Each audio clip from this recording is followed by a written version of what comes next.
好，OK。Hello, dear friends. This is quality CNC fiber laser cutting machine line. Now, I will guide you to see this machine line. This is a closed type fiber laser cutting machine with 3 kilowatt IPG generator and pressing tech cutting head. And machine with the rotary table matched with the CNC feeding line. Okay. This part we will see the different parts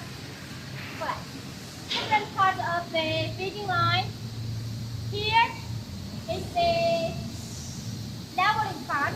It will leveling the plate to be straight. Enter the fiber laser cutting machine. And this part, it is the coiler. Make the coil to be straight and then move to the leveling and then feed it to the fiber laser cutting machine.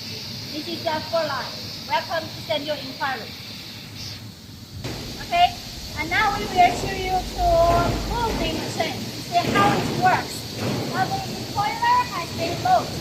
The plate now feeding into the leveling part yet. The roller, yes, will move the plate into the laser cutting machine. Okay.